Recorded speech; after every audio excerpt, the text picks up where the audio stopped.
Oh, yeah. We'll see if that makes me talk good. You're already off to a strong start. Please, Metatron and the rest of my angels, aliens, and ancestors, help me talk good. Please. It's actually a sweet little prayer, and I do mean it. But I think most people will listen anyway. Most people are here with us regardless. Yeah, thanks for joining us. Appreciate you joining us. Appreciate you joining us. We're back. Back at it again. Back in New York. Back in New York. We did some travels. Not a fan. No, I'm just kidding. You might be right about that. I don't want to kind of set those kind of fears in. It scares me when both of us agree about, like, we don't want to do this anymore because, man, both of us are pretty good about being disciplined and being like, cool, that's not our vibe. We don't do that. It actually wasn't too bad. I think we were so nervous going out there because there's everything about TSA people not getting paid. Obviously everyone sees what's going on. There's so there's a lot of concern. So we got to the airport 3 hours early, which I think was great because we just flew right through. No one was even online. Smooth sailing. It was very smooth sailing. So I honestly no complaints about that. About getting to the airport 3 hours early? Yeah, I was like, I know Sean thinks I'm crazy, but I think I did good. Yeah, I guess, yeah. But anyway, it was smooth sailing. So I'm like, why do I not like traveling?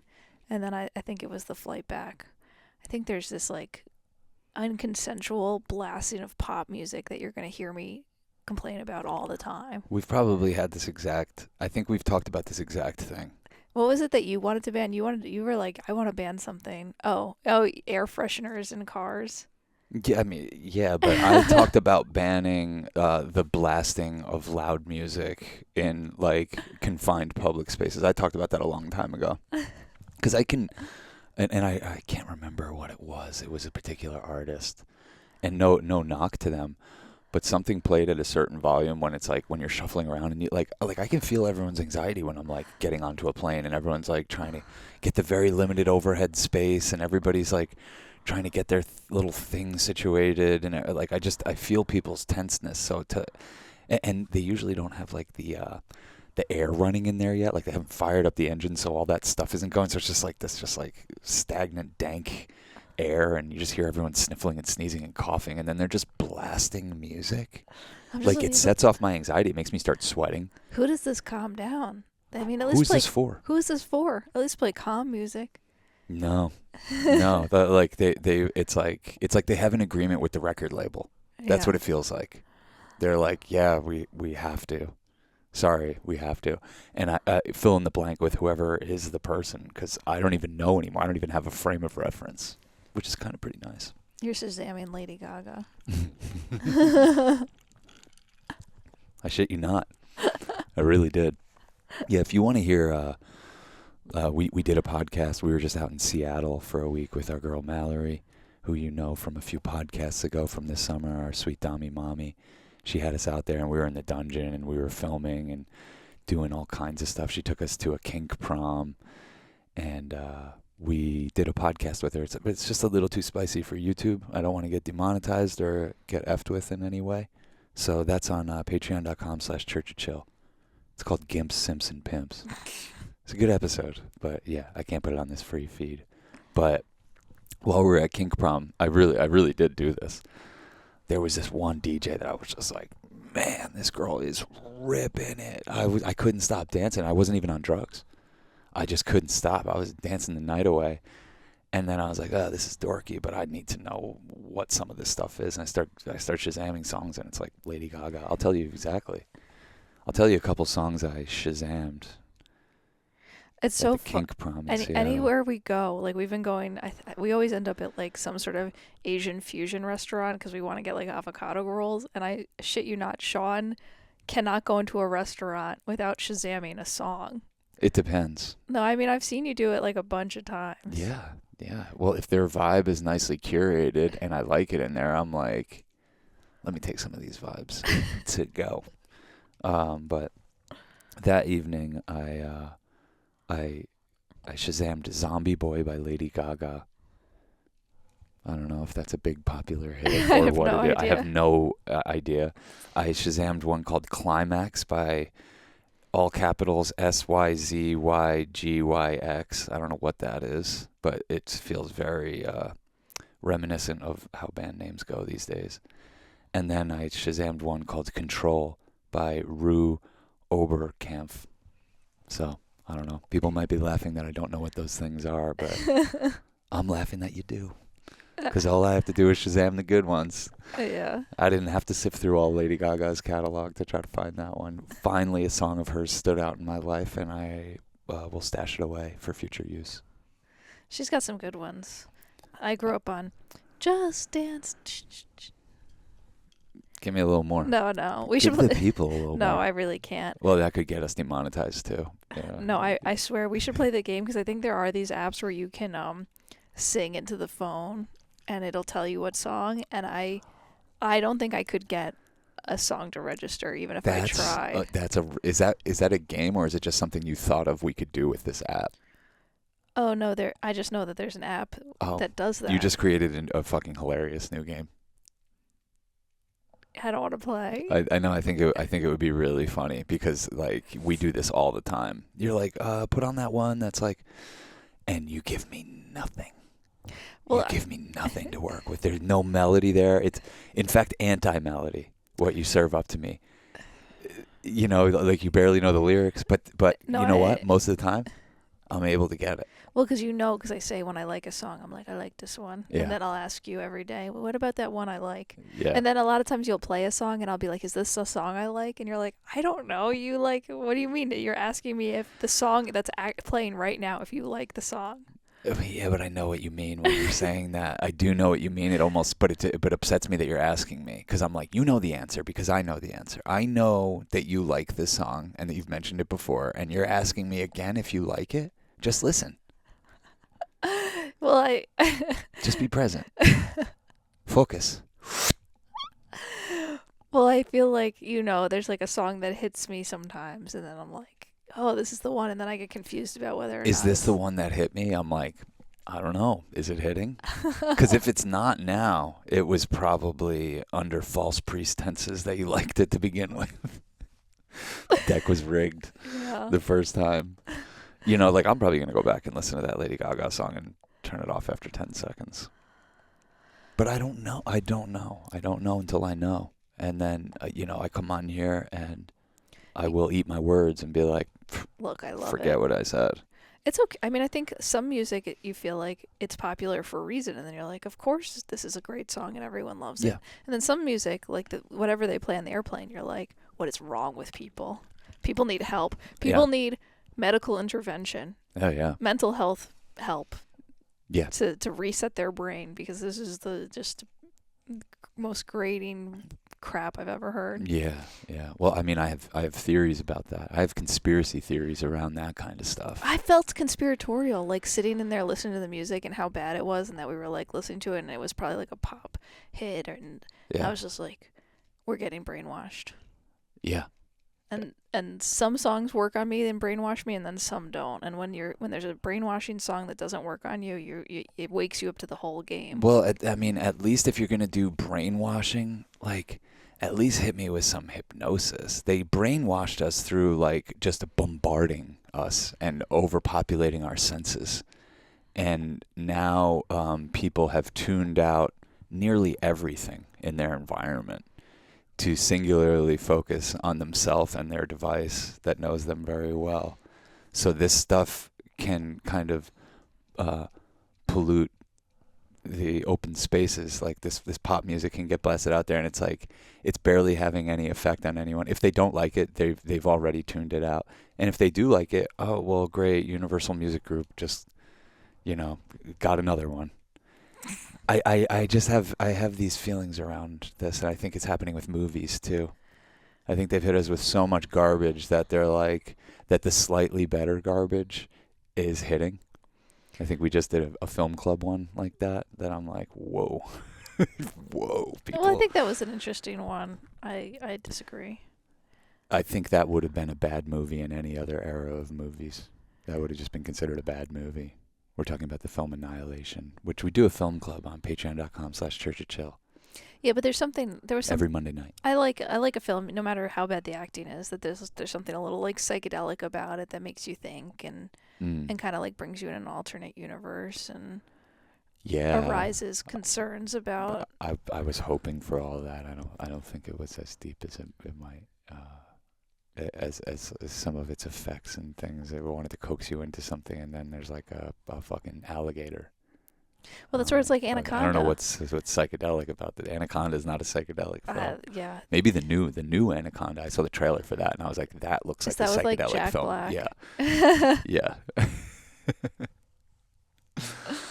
But yeah, I think that they've served up fucking heaps of garbage for so long. Well, I just know that slightly better garbage is just like. Well, ever since I was a kid, I mean, my mom would be a brand strategist and do focus groups, and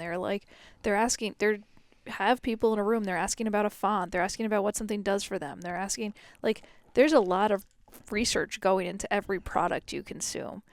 That's the hypnosis part I'm talking about. But I'm just saying, if they've been doing this forever, there's departments of advertising agencies devoted to qualitative research. The idea is, okay, how do we create a product that you need, you want, and that hooks you, and then you want more, and that you have this like connection where you think the consumption of this product is making you happy or something, or solving some sort of problem. Yeah, well, and that the consumption of this product will fill the vacuous void that mindless consumption has created. So it's a loop. Yeah. It's this loop that we keep doing over and over again. And it allows the people that are in charge of that loop to take greater and greater advantage of us on bigger and bigger levels. And even when you know there's a loop, you still get trapped in the loop. But you got to think, if that's the aim and that's the goal, and that's what's being done to us, even if you don't see it, you can just trust in that. And then you can also trust that, like, with the proliferation of AI and, I don't know, the creation of new music or entities or whatever quickly, you don't even need these agencies to say, like, all right, well, how do we make this a more hookable product? How do we, through this film, make people want X, Y, Z, or this song? Or actually, you know what? It would be a good plug for AI is how do we mass hypnotize the people? What I'm saying is they took it so far it doesn't even matter anymore. Oh, it's now just set in motion, like this algorithmic thing in all of us that like dehumanizes everything. And AI is going to kind of quickly come along and take care of the rest. But it's kind of like it kind of ties into, I don't like talking about it much, but this one's very interesting. It kind of ties into all the Trump Epstein stuff that's going on. I think, they used to go to great lengths to hide these things from coming to light, that other countries are, through their lobbies and through their intelligence, are like controlling our politicians and therefore us and our laws. Like that used to be some really tightly kept clandestine shit, and then it starts to leak out in the form of conspiracy theory, and then all the people that believe in that are crazy or anti-Semitic or whatever. And now it's like they have been in control for so long that they don't even have to hide these facts, and we're not going to revolt. Like they've taken control of everything, and they've taken all the money and the wealth and the access to resources, so much so that we can just know they're pedophile, fucking reptilian grifters, who couldn't give a fuck about their fellow humans or this planet or you or future generations. So, like, they can really be masks off. That's how in control, at least they think they are. So it's a very interesting time. Like all this Trump Epstein stuff coming out. Like I was saying to someone out in Seattle, I was like, I purposely live under a rock. I purposely tune this stuff out. It doesn't add to my quality of life to know about the day-to-day mistakes we're making on grand levels. It just doesn't help me. I'm just doing my best. I'm hiding under a rock, and I know about this Trump and Epstein stuff. And they're like, yeah, you're hiding under a rock, and now pedophiles are even under there. It's like it's kind of telling, it's kind of crazy. So I'm like, I started looking into this stuff, and I'm like, this is one of the biggest stories of our lifetime. There's other stuff that have come out, like whatever the stuff Julian Assange was getting out, like the Pentagon Papers, all that stuff. Like that's probably one of the biggest stories of our life. But this really implicates everyone for generations, like everyone that has been forced down our throat as trustworthy. I mean, as much as it's the like what actually took place, it's also just that people have been compromised more than anything. Yeah. As far as, oh, I'm so sorry. It's okay. It's your. Okay. People have been compromised, you were saying. Yeah, so I mean, everyone is not operating. Our elected officials aren't operating under the best interest of the people who elected them. Yeah. And they haven't been for a long time. And there's been many politicians who have tried to make us aware of this. But I think what's happening now in such broad daylight, which is the bigger story to me, that's a huge story. It's all a huge story. But like people are literally getting disappeared off the streets, like on a daily basis, where we're like, where the lack of humanity. That's what I mean. The dehumanization has been set in motion for so long that we will allow for ICE to come in and disappear people. We don't know where they're going. Like the guy that just came and did some landscaping over here, my dad was talking to him, and he said his brother got scooped up by ICE, and no one has any idea where he is. He's in a detention center somewhere. They supposedly, but the amount of people are getting disappeared and probably just killed is we won't even. I don't know if we'll ever know. And the atrocities will get worse and worse and more in our face because, we've allowed them to happen to other countries on our watch by us. So it's, of course, it's going to come home eventually. And it's coming home, and we're blinded with mindless consumption. Because our leaders have been compromised for so long, they've allowed this place to become an oligarchy. And we just become like lab rats and like a worldwide experiment for what people can withstand in terms of advertising and stimulation and consumption and pharmaceuticals and food. Just like seeing what human bodies and populations will withstand when they're placated with comforts. And, I feel like the mindless consumerism leads us to a place where we're like, what? Our leaders are pedophiles? Like, yeah, they are, because, we haven't paid attention and we haven't done our job. Our end of this bargain of having representative democracy is holding them accountable. I think people forgot how to do that. I don't know how to do it. Yeah, well, I mean, people don't like having to do it because it disrupts the day-to-day comforts that we're all addicted to. So, like, I just think the more mindlessly consumed we are, the more addictions we have, the less the more you just have to worry about your day-to-day shit and getting those things, and the less you're worried about people across the country or in your own backyard who are being disappeared. So, I don't know. I just think we're living in a, like, what might go down as like one of the biggest like nuclear bombs it transcends politics. This is even beyond politics. It's just like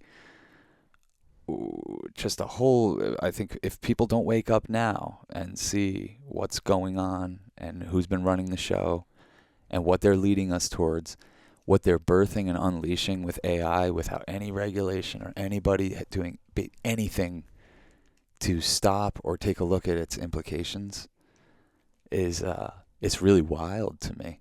It's really wild to me because you see the people that are behind it are all part of these pedophile rings, and they're all mentioned in these emails and all this shit. Like, are you crazy? And I don't even want to get too deep talking about this because the people that own the company that of the platforms that these are on are implicated in all of this. and they just send out bots to fucking find people like us and make us useless, nothing. Well, I think there's always like a pendulum, and there's something that's definitely happening right now where AI, if during this, like, pay attention during this part that's happening where you're like, where you can still tell once in a while if you're getting AI tricked, and realize that, like, I think people are having this experience over and over again, at least I have, where you see a funny video and then you look in the comments and then you think about it for a second and you're like, oh yeah, this is AI. And that it's like, fool me once. Yeah. Shame on me, or, shame on you, whatever. Fool me thousands of times. You got my ass. You got me. You got me. Give me a little more. You got me. But I think there's something that's happening where these platforms are becoming, they're just full of garbage.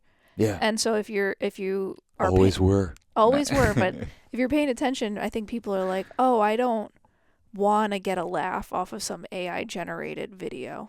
Like, once in a while, a pug dancing with his abs and, like, doing some karate and making sushi, you can laugh about that once or twice. And then once, like, a low res video gets you, you're like, all right, I gotta maybe not pay attention at all.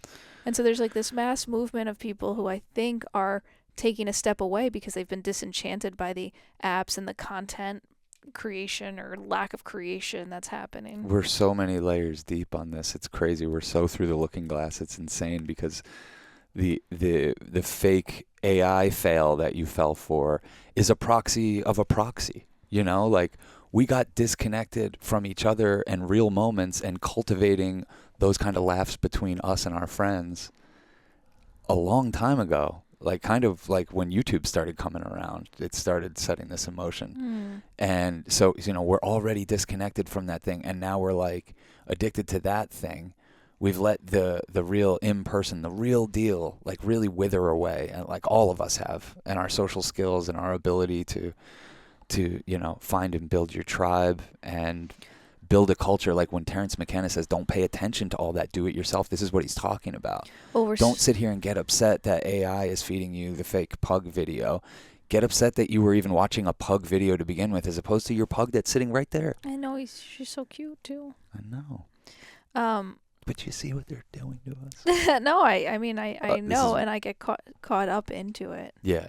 But the other night we couldn't find something to watch on TV, and I was like, or on all the fucking streaming services or whatever, and I just had this moment where, like, I just woke up and I was like, wait, if there wasn't something to, like, satiate us right now, we'd have to come up with something more creative to do with our time. That's how people end up building a revolution. Yeah. We think we're like, oh, we're the leaders in media in the United States, and it's like, I don't even know if that's something to be proud of anymore. No. Yeah. No, I really don't. I mean, the opiate of the masses in so many ways. Yeah. We're not giving up baseball, though.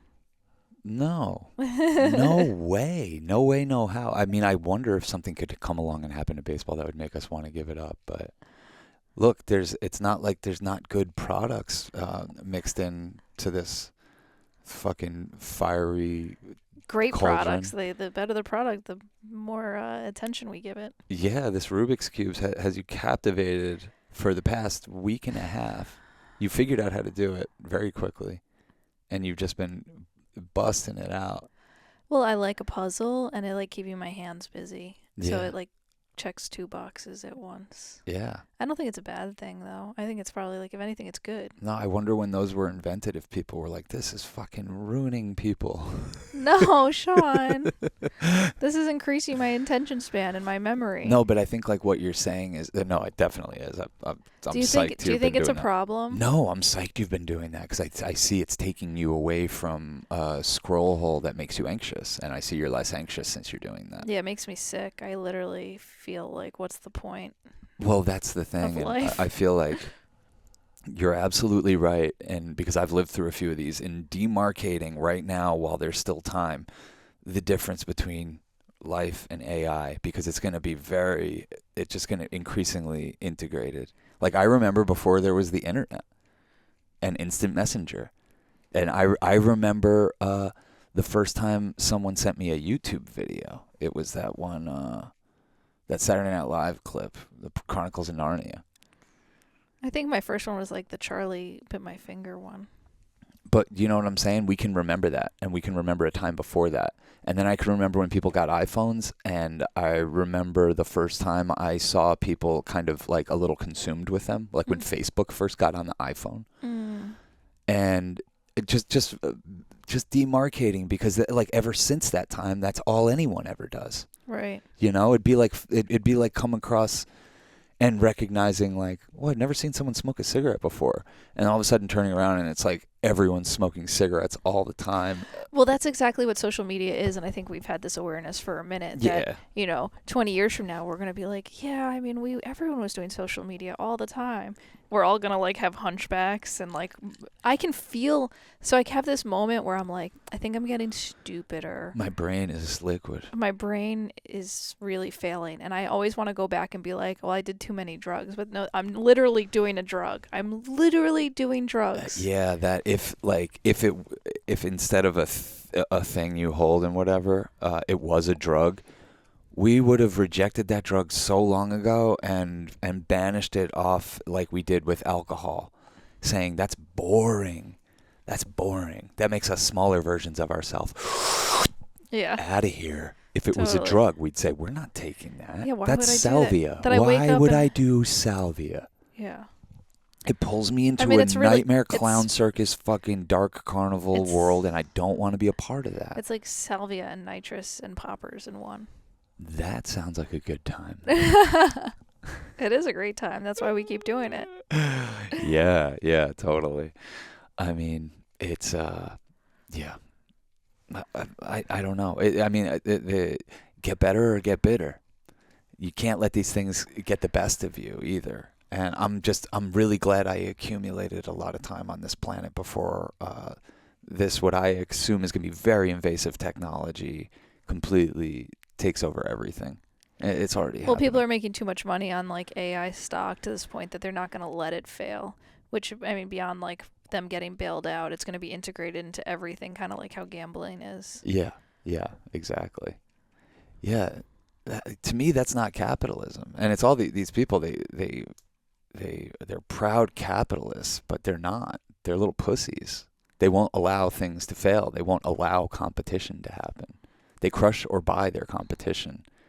You know, we're dealing with conglomerates. Like, we're dealing with, like, this thing becoming, the thing that controls us becoming, like, a really singular entity. And I don't know, maybe that'll make it easier for us to fight back, because our way of life and our quality of life has been changed, and it's going to be challenged time and time again. The inshitification of life. So I think, within that, you have to decide how you want to live. And you really, like, more than ever, can't kind of phone that in. Mm-hmm. Because this entity, this singular entity, is like, it's really coming for you from every goddamn angle. And it's hard to unsee once you see it. So I am a person that doesn't like to admit defeat to things like that. So I try to figure out, how am I going to craft my life to where I can survive and thrive in this. And fuck all their ill-gotten gains mean nothing to me. Chill-gotten gains. For real. Yeah. Calm it down. Be present. We're here. We're all here. Well, we're such, our brains are such pattern-oriented organisms, I guess, or whatever, organs, that you really want to be mindful of what pattern you're spending your time in. That's what I'm saying. So if you spend your time in a pattern of dopamine and lack of attention, like, that's how you're going to be all the time. Mm-hmm. It's just going to infuse into everything, and we see it firsthand with your lovely father, but he has a pattern of stress, and it's his religion. And I think he thinks it's justified, but to the point where he's like stressed about how he has to that we might have to do bagels on Thanksgiving for breakfast because the family's gonna come. Your sister's gonna come over with her kids and have bagels, and he's like, "Oh, we're gonna have to toast so many bagels." But do you see, like, I was like, Jack, Do you see how much of a product of America he is? Yeah. It's like you're literally he doing has it all. the easiest Thanksgiving that could ever be, which is bagels and cream cheese. Yeah, that's it. And you're figuring out a pattern into how to stress about it. Yeah. And that's like he is like a perfect mirror, and I think like a victim of the media he consumes, which is like a stress bomb and worry bomb, and just the pattern of anxiety and the stress of raising a disabled daughter and everything like that. I can't even blame the guy. Yeah. But I think it's a good mirror because it reminds you, like, okay, if you program yourself, we have to work really hard to deprogram ourselves from these patterns because our brain. But the beautiful thing about our brain is that we have so much neuroplasticity that with waking up and saying what you're grateful for, there's ways to right the ship. Like it's not a losing feat. We talk about it all the time. 2-3 days of trying to right the ship really goes a long way. Really goes a long way. Well, I'll sometimes get in a pattern with drugs where I'm like, I don't know how I would ever live without this, and then I go 2 or 3 days without it, and I completely forget about it, or what I was chasing, or why I was in that pattern. Well, I think we. So if you think you're awake, think again. Maybe there's other things. Do you know what I'm saying? Well, like my dad thinks he's really awake because the release of the cortisol and the anxiety is making him feel alive, and the media is telling him, and that's the responsible thing to do, is to be concerned about parts of the garden that you don't own, you can't see, you won't be able to touch, and I mean, to me, it's sad. It's why there exists in my heart a Church of Chill to even speak to, because I need a sanctuary. I think that's why if any of this stuff resonates with anybody, plant a church in your soul and make it your religion to take the power back, to reprogram your nervous system, because it's gonna just keep getting worse, and eventually, if you don't already, you're gonna have to have a policy about a lot of this stuff. And that's all I'm saying. Yeah, no, and I think we're working together to figure that out, because I think, the you've been so good to me by not eating French fries, because I can't handle French fries, and I think it's kind of one of those things that we might have to do some, like, all right, let's really both commit to taking at least a day or days where we say, like, okay, it's like we can look at Reddit, but why can't we wait till after 9 p.m.? And then by the time we get to 9 p.m., we're going to be like, we don't even want to look at Reddit. But it's also, this is incorporated in our religion. It's just kindness. It's like, you're struggling with French fries. Well, I don't really struggle with them either way, so I could take or leave it. Why would I take it? Well, I take... But that's how to be kind to not only my girlfriend, my lover. See, but anyone in a room with you, I know, but I've been bad because I take Zins, and I decide I did justify it to myself that I'm being kind to you by taking Zins, because I can get like a tense energy. I want you to take them. Exactly. See, that's what I'm saying. I want you to take them, but I also want us to. I think by tracking your usage of Zen, we can trace where and when we're out of alignment. Mm-hmm. If we're hanging around people that's making you have to pop Zins all the time, it's like, and it's not a party to you. It's like a necessary part of the thing. It's good data. Oh yeah, like I might be overextended or something like that, or we might be going too hard or whatever it is. Yeah. Well, you just also might have just set a pattern in motion. Like that's what happens to me. That's why you don't see me touch one. Right. I really would love to. When I see you do that and I see the instant relief, I'm like, I would love that. But I just think about the struggle on the other end. So. Right. Yeah. Well, I think the biggest gift, especially in such a highly distracted world, that we can give each other is presence. And you've been a huge proponent of that forever. I'm not telling you something you don't even know, but I think as I've come to know people besides you, who's obviously always pretty present, you think that these worries or thinking too much is like, oh, if I think about this thing and then I figure it out and I solve the problem, then I'll be able to be better. But the thing is, like, you're in the moment, you're losing. Like, the only way to become more present is to become more present. There's nothing to figure out. There's nothing to figure out to become more present. Like, if the goal is presence, be present. Mm-hmm. Not like, oh, I'll be present when I figure out if this person's mad at me, or this person can't stand me, or I annoyed this person, or do I have to apologize about this? That one thing a little bit more. I've felt myself doing it. I've seen those things, just fucking, I just call them little algorithms, like start trying to take over my thoughts, like if I did too much drugs, or I'm spun, or it's when I'm trying to go to sleep. If I did too much spunnion drugs, I can feel those things be like, oh, here's our chance. Well, I feel... And like, hey, do you want to feast on this? Do you want to think about this for a while? Mm-hmm.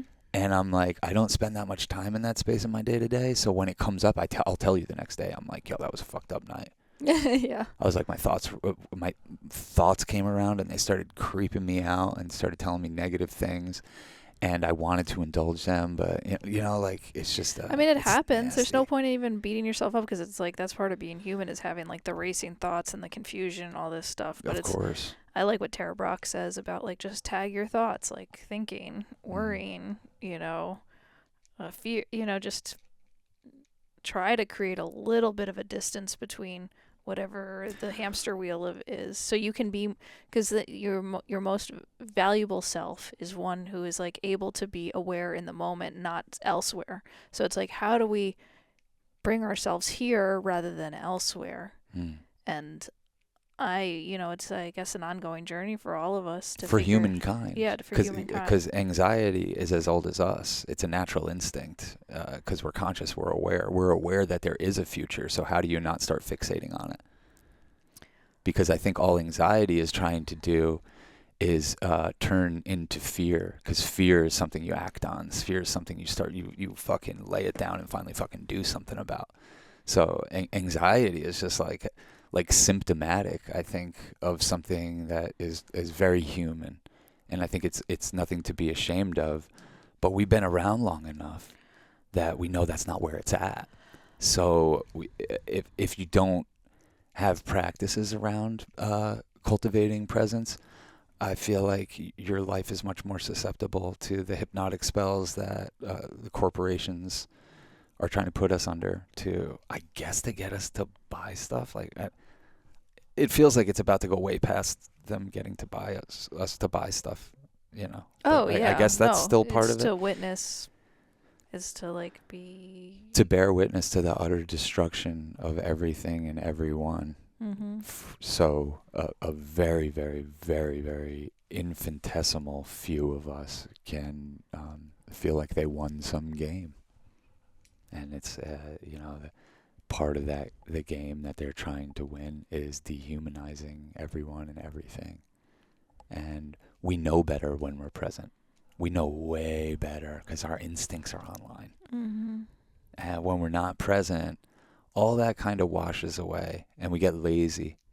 And we get lazy with our opinions, and we get lazy with running our mouth, and we get lazy with acts of kindness and service. And we get lazy with our gratitude practices and our embodiment practices, and we get lazy about doing the fucking push-ups and pull-ups that it's required. Mm-hmm. And we get lazy about going outside, and we get lazy about socializing and seeing each other, because like all the art I want to make comes from that. It comes from community. It comes from vibes I've tapped into that I think are cool that I want to amplify in films. It's like super simple, but I need to be out there doing it. And all these proxies that they offer us in the form of products are blocking that from happening. The way that you're saying, us looking through the streamers and be like, there's nothing there, I guess our night's over. Instead of like, if that didn't exist, what would we be doing? How crazy would this be? How many kids would we have?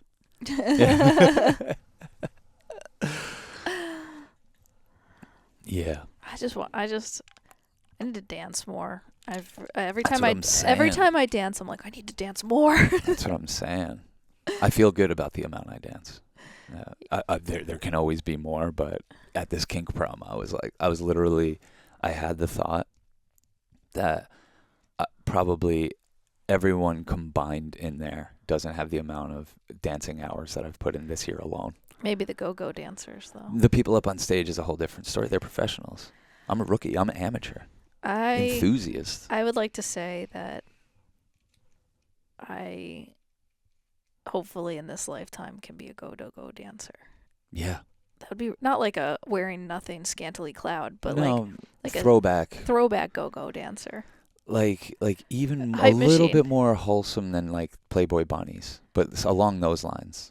Like, you know what? You're the kind of go-go dancer that looked like a stewardess for an airline, a classy airline in the 60s, like that kind of outfit and just a couple little moves. But totally. yeah, I think it's a good goal. I think us both dancing, that's the definition of chill-gotten gains. It is. It is. Yeah, that's the highest form. It's like you have like sex and dancing and art. Like these are like really high vibrational frequencies that you could tap into in life, and that's the shit I'm addicted to. And that's why the drugs serve as useful proxies sometimes, because they'll give you glimpses at those realms. But then what helps you stay in those realms is the practices.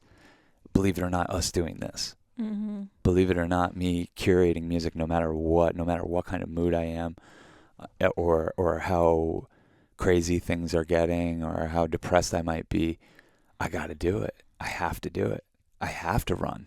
I have to do the push-ups. Like, that's what I mean about setting up a church. Like that's like part of my like Sermon on the Mount or whatever, you know. Like that's like, these are very, very important things, and like they're not to impart on other people. Like if you want, like you could be influenced by the thing I'm saying, but it's pretty obvious. But I think the less obvious thing I'm saying is that it's a religion of one. It only applies to me. I know what I need. I've slowed down enough in this life. I've lived enough life that I know what I need to function at my highest. And I know when I'm fucking around and I'm not. And so, I know when I'm doing things that are against my religion. And I know when I'm doing things that are bolstering that thing.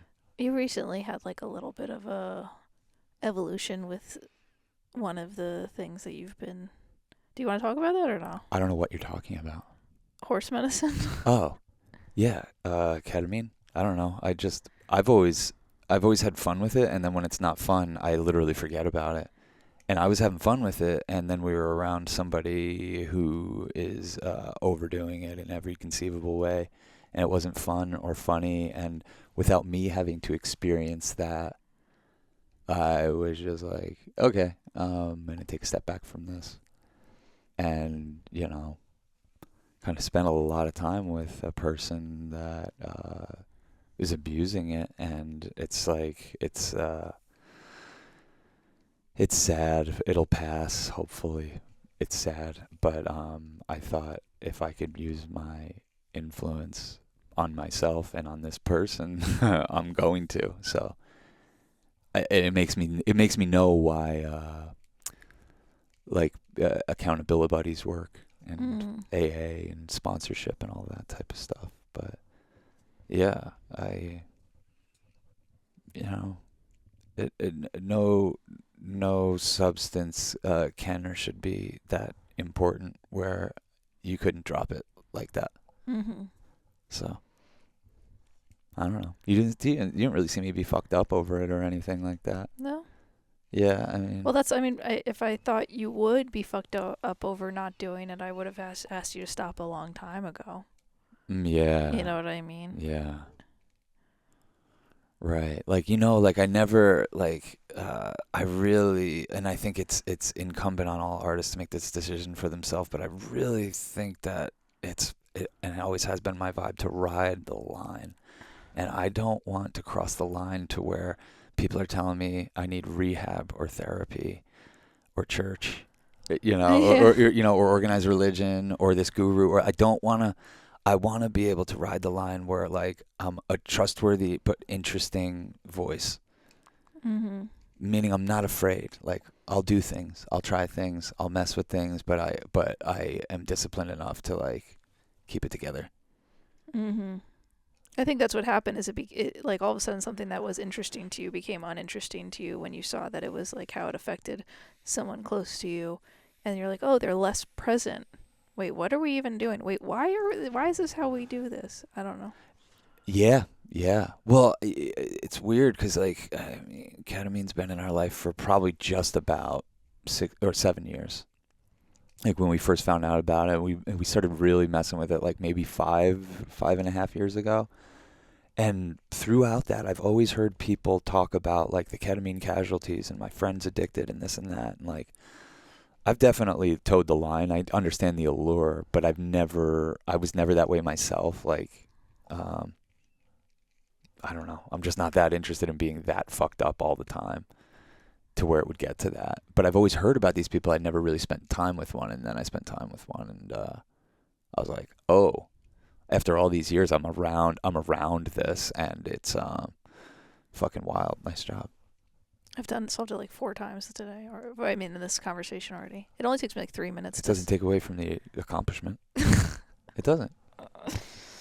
It takes me about 3 minutes to solve one. So just divide this podcast by 3 minutes, and that's how many times I've solved it. Yeah, nice. Wow. Yeah, well, I support you. Whatever is right for you, and I trust you. And it's nice to be with someone that you trust to do, you know what I mean?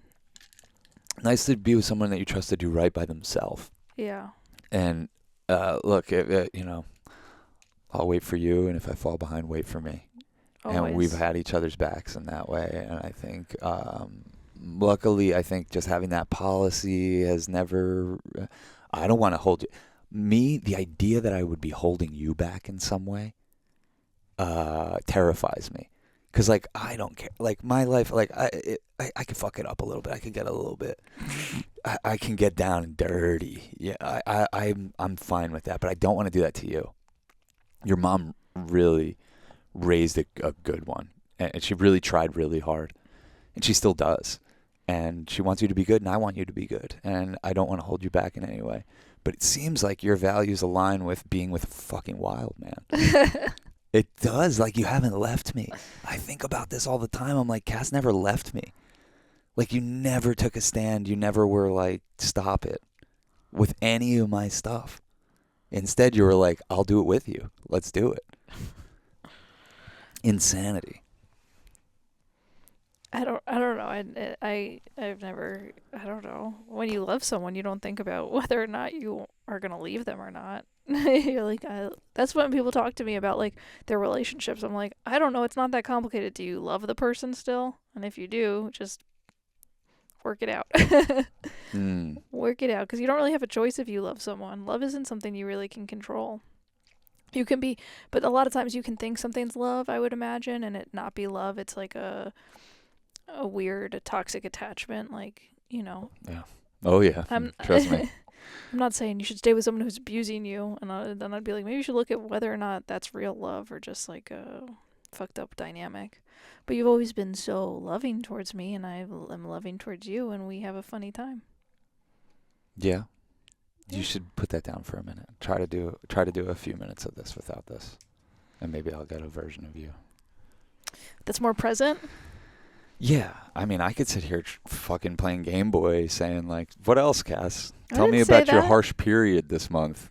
You know, like, what the fuck? You just sit here and fucking call out my issues and say, go ahead, and while you like dissociate with a Rubik's Cube. Are you kidding me? You think I wasn't going to pick up on that? No. On what you were just doing? No. Okay. I'm always... At least hold the space for a motherfucker if you're going to make me publicly talk about like mine and my friends' drug abuse. Because it has nothing to do with you. So hold the space if you're going to bring it out, you know? Yeah, I hear I'm just saying, hey, moving forward, I can handle it, but like, it's very cold to kind of be like, hey, you want to fucking talk about that? Hey. No, I wasn't saying that. I was just saying how I've never worried about you. I don't worry about you. I love you and I care about you, and I think, and I'm not even holding you to any kind of way of being now. You know, I want you to have a life that you love and is interesting to you, and I think that's mainly the main thing that happens in life is that, and I'm not even I also find that what I've found in this life I've lived so far is life is a whack-a-mole game. Mm-hmm. not you, but like we probably dropped kratom around the time we picked up ketamine, if you think about it. Yeah, who knows? You know, but if you think about it for a second, that timing probably lines up. Because, we picked up ketamine because you went into a head shop in Seattle. And kratom. You said ketamine. Oh, yeah, sorry. We picked up kratom because we went to a head shop in Seattle, and a bunch of guys were coming in, like, being like, asking for kratom. You're like, what's this? And then all of a sudden we're like, okay, kratom. We'll try it. We'll try it. And it was like innocuous, and like we did it, and we did it a lot of days, but not a lot of the substance, if that makes sense. Like we consistently did it, but like not a lot of it. And then we stopped doing it, and it was like we never thought about it again. For the amount of time that was in our life, you would have thought there would be some major consequence. And that's what I'm saying. We're not an example for somebody to look at and be like, oh, I'll model my substance life after them. Like, don't, because we don't do enough of the thing. You know, like I barely feel qualified to talk about ketamine. Well, that's you know what I'm saying? Like, I can't even fucking tell you the last time I was in anything resembling a K-hole. Yeah, that's why I'm like, okay, I'm not gonna stress about what you decide to do, because I feel like you can do over a course of a month what someone with a problem does in one night. Yeah. And so I'm like, look, I'm gonna mind my own business. But I still think doing anything, this is what I say to you, and this is what I say about things. I don't want to stagnate. So that's whether it's like on a certain, and I think habits can lean into one habit. Obviously, if there's habits that help you and whatever, I'm not even with discernment. Any sort of habit, you can stagnate in that habit of like, oh, well, this is how I deal with like a little bit of a stressful day. And then there's like a certain stagnation of that happens, or I don't really feel like doing this thing tonight. Well, if I do ketamine, I'll enjoy it. So whatever. Yeah. And I think that it's important to like check those things. I think what's interesting about ketamine in like the zoomed out sense is that like it really feels like an antidote to exactly everything we've been laying out as the problems with society in America and giving over to technology and overstimulation. It feels like here's this thing that really solves it, and there's a sweet spot on ketamine because when I'm around younger people, I really see the consequence of like basically, let's just say technology is that they can't listen. They're stuck in their own narrative and they can't hear things outside of it, and they can't. You see people just even in socially, like no one wants to give it up. Like, I'm listening, I'm here. You know, like it's become a rare thing. And there's a sweet spot on ketamine where like all that goes away and you're here and you're present and you're listening. And what I start to think is like, well, new drugs are being developed all the time. What happens when inevitably AI and all the drug research we've already done come together and do create the perfect drug, the cure for pain, the cure for everything? You know, like what happens when that comes along? Do you take that thing? Because it's like, yeah, ketamine's great, but like, yeah, there's so many side effects, and I don't want to be a ketamine addict. I don't want to be like that. You know, like there's what happens when the thing comes along that's not even a question. It's like it improves quality of life so fucking much that it isn't even a question, you know? Because I think all of the things right now that we're currently hooked on that we think are the cure will pale in comparison to this thing. Well, I feel like we become victims of our own dissociation. And I think if we have like corporate entities or whatever who are motivated to dissociate us, I'm not motivated to do a disassociating drug like ketamine. And it's or even social media. That's I'm motivated to do social media because it's like a very easy drug that I have a hard time breaking. But yeah, I want to stop.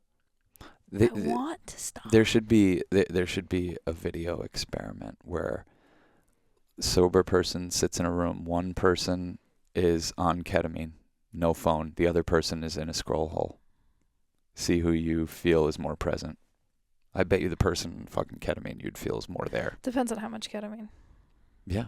But it would probably be a lot. But not only, like, look, I've been around it a lot. The people in the scroll hole who try to pretend they have a foot in reality and they're derailing conversations left and right and trying to interject, and they weren't listening, they didn't hear, and they don't have humor, and there's no joke, and they don't know how to fucking play off things, and they weren't looking in someone's eyes, and they can't feel their aura. They're locked in on this, and they're missing out on 90% of what an interaction has to offer, and they're derailing it with their fucking stupid shit, you know? Oh, and look at this, and then check this out. Well, I think that's the sinister nature of social media, is because you're dissociating. You think, it gives you the illusion of being informed. Yeah. And it's kind of funny because I do this thing where I save reels. I'm like, this is important. I got to remember this. Yeah. Not only do I not remember it, I don't ever go back and look at what I've saved. No. Yeah. It's not like me with Lady Gaga songs. Yeah. Oh, I'll be. Look out. Yeah. Yeah. I don't know. I think, I do know. I don't want to say I don't know. I do know. It feels like a lot of because we had no plan for this episode or any other, but a lot of feels like what we're tapping into, because we didn't plan for it, feels very truthful. So I do know. Well, truthful to me. I think the year's closing up, and I think a lot of people are like, oh, I'll quit something on January 1st. Quit now. No. The whole point is to quit now, so by then you can have even better goals. You'll have such a leg up on everything by January, if whatever it is. And I think a lot of people might discount quitting being a little bitch is one of those things. Quitting being a little sedentary little fuckhead who's in your head all the time is one of those things. You can start trying to give that up, and I think it makes us more present, available, capable, better to ourselves, better to each other, like all that kind of stuff. It doesn't have to just be quitting a substance or a scrolling habit or whatever. Cut to the fucking chase. Why do you need all that stuff? Because you're a bitch. Quit being a fucking little bitch, you know? Standing by. Sorry, I thought I was going to sneeze.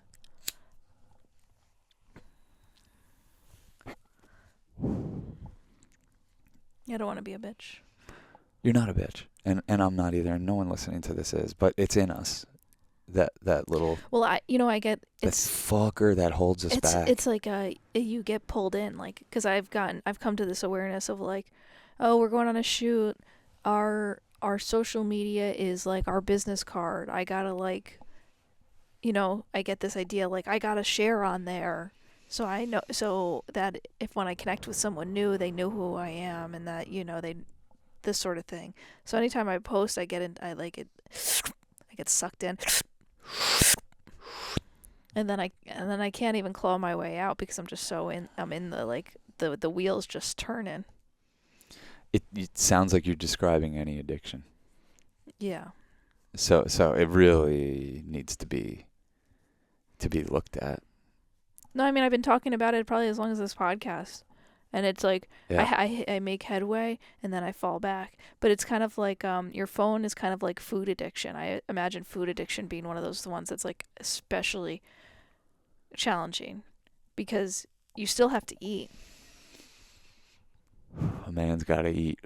So if you're doing something that triggers an addiction and you still have to do it, like use your phone or communicate with people or whatever it is. I kind of keep having this idea that I'm going to put my phone in a box. Like a cock cage. Yeah, like a what are those things called? A little, I don't know. Chastity belt. Yeah. Well, like there's that meme that goes around about the guy that wanted to quit smoking, so he put a cage around his neck, or he put a giant cage around his head. And said, don't give me the key no matter what. And he just like physically couldn't smoke. And he just prevented himself from doing so. I mean, that's kind of like what rehab is. You're just putting a cage around your life so those things can't get in there.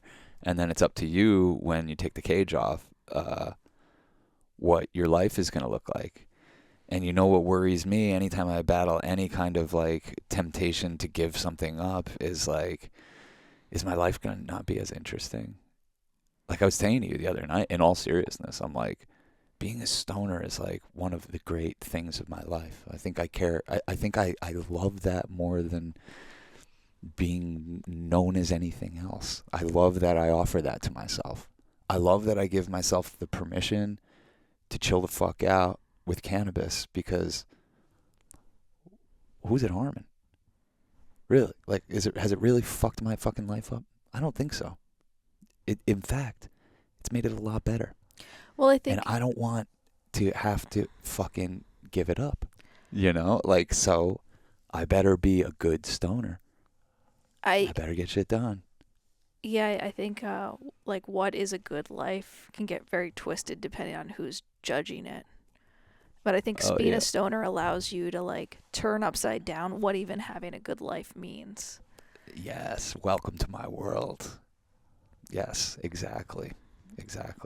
So everyone might look at a stoner and be like, damn, they're really dropping the ball. And then I'm like, you have a ball? Yeah. Why? Why are you so concerned with the ball? Yeah. What did you get pulled into a game that you didn't want, like, you know, like a kid that didn't want to fucking play dodgeball, but you still got picked for the team? Like, what are you doing? If you're concerned about me dropping the ball, trust me, homie, I'm concerned about why you and everyone else is so concerned with the fucking ball. Because there's another way. That's what I mean by chill-gotten gains. That is the fucking the Church of Chill. It's just like, look at what we've made for ourselves here.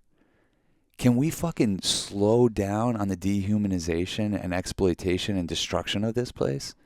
Can we fucking chill and harmonize for a while? And like it doesn't have to be Christmas morning every day. Like, God, there's so many things we could just all slow down and enjoy. Just fucking chill it out. The world needs a breather. Humanity, the animal kingdom, the insects, the plants, the soil, Earth, Gaia. We need an in-breath. We need that. We need to give ourselves permission in the face of our capitalist programming and getting up and drinking a cup of coffee and taking our Adderall and doing all these things that we've created to keep up with the increasing speed of life, to say, hey, we can choose to slow that down. And I think cannabis helps remind us of that. Like, we have people that live lives that they know are out of alignment, and they're potheads, and they can't be a pothead because they're like, the pot just fucking tells me that the life isn't right. And I'm like, I would listen to the pot, but I don't know. You know, like I would, like, this stuff makes you paranoid. But I would listen to that paranoia. I also think it's here for a fucking reason. I think also, if you look at your relationship with substances, you can also admit that you don't maybe know what it's like for someone who isn't able to ride the line as easily. Like, don't get involved. You were able to do 7 years of ketamine without ever, like, taking it too far. Same with 7 years of kratom. Yeah. People do. I would say don't get involved. People do a week of kratom and they take it too far. Don't get involved. And they do as much kratom. I'm just saying. I was banging 7-gram rocks and finishing them. But I'm saying, don't you believe that there are other people who could have that relationship with weed that's an unhealthy relationship, and that your relationship with weed has nothing, like, you know what I mean? Yeah, I guess. I don't know. I'll just tell you one thing. I'm comforted by fellow stoners. Yeah. I really am, yeah. When I get around them, other people that have made that choice for their life, they're usually doing something pretty interesting to me. Mm-hmm. Yeah, they usually like, saying I'm a stoner is like their one giant compromise. Everything else, they're like, all right, I better pursue my music. You know, I'm painting every day. You know, how many people that we know that are full-time artists or musicians are stoners? Good amount. Yeah. Good amount. And I think filmmakers could use it more. We have friends that are very high up filmmakers, a bunch of them that I'm like, y'all need to, for the benefit of our cinematic future, start smoking some weed. For real. Let her in. This is what I'm saying. I was saying this to Michelangelo on the phone the other day. Like, I could really feel Adderall's influence on our culture through movies, because that's the main thing I love. Mm-hmm. I could feel it. I could feel speed in coursing through the veins of all the art and music coming out in the mainstream. And I feel like you used to be able to feel a little bit of like that reckless outlaw looseness, cocaine, weed, alcohol vibes and stuff. And I just think it made for more rich culture, more interesting and rich culture. This culture we have now is like really bunk. I think we're like in cocaine come down vibes as a culture, and it ain't cool. And I think that there's some people that are like, there's greener pastures. So yeah, cool. It would mean a lot to us if you checked out our movie Wild Magic. It's something we worked really hard on, and I don't buy into the fucking industry bullshit that movies come and go. Like our movie, it should be just now finding its audiences. So on wildmagic.tv, you can rent or buy it, and you could pay whatever you want. We're really trying to pay back our investors, so it means a lot to us when people buy the movie or buy shirts from us or sign up for our Patreon or Venmo us. It means the world to us. We're just trying to do our thing as artists. And the best way to support us and get in touch, patreon.com/churchofchill. You get my Church of Chill music mixes every week. You get access to our Discord, film club every Monday night, and a bunch of other stuff. So, yeah, check it out. There's a new episode with us and our Dami Mommy, Mallory. She doesn't dominate us. I don't want people to get the wrong idea. Don't get the wrong idea. I can't imagine. I think everything we say could make people's imaginations run wild. I like when people's imaginations run wild. That's fine. We're pretty freaking wholesome. Yeah, but no. It seems wholesome, but it's not. It's more wholesome than it could appear. But yeah, we get into all that. We did a cool episode with Mallory, so check that out. And we'll see you on the other side, y'all. Peace, love, and magic.